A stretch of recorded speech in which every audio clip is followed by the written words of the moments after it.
এবার আমি প্রতিজ্ঞা করেছি, যদি 25 বছর এই পাকিস্তানি জালেমদের বিরুদ্ধে জিন্না শেখ থেকে আরম্ভ করে গোলাম মোহাম্মদ, চৌধুরী মোহাম্মদ আলী, আইয়ুব খান, এরিয়া খানের বিরুদ্ধে বুকের পর টান করে সংগ্রাম করে থাকতে পারি, আর আমার 30 লক্ষ লোকের জীবন দিয়ে স্বাধীনতা অর্জন করতে পারি, তাহলে পারবো না?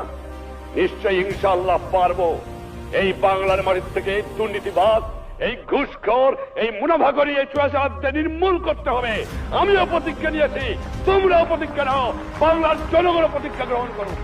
এই জন্য জীবনের যৌবন নষ্ট করি নাই, এই জন্য শহীদরা রক্ত দিয়ে যায় নাই। কয়েকটা চোরাকার বাড়ি, মুনাফাখোর, ঘুষখোর দেশের সম্পদ বাইরে বাইর করে দিয়ে আসে, জিনিসের দাম গুদাম করে মানুষকে না খাওয়া মারে। উৎখাত করতে হবে বাংলার বুকের থেকে এদের।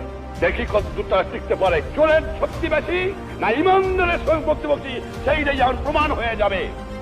অন্যায়ের বুক কাছে কোনদিন মাথা নত করি নাই। বারবার পাকিস্তানি আমাকে ফাঁসিতে চেয়েছে, বারবার বুক টান করে আমি দাঁড়িয়ে রয়েছি, কারণ আল্লাহ আমার সহায় ছিল, বাংলার জনগণের আমার দোয়া ছিল, এখনো সেই দোয়া আছে। ইনশাআল্লাহ তোমাদের সাহায্য, তোমাদের সহানুভূতি, তোমাদের কাজ, দেশের জনগণের ভালোবাসা আর ইমানদার মানুষের সহযোগিতায় এই দুষ্কৃতিকারীদের নির্মূল করতে হবে।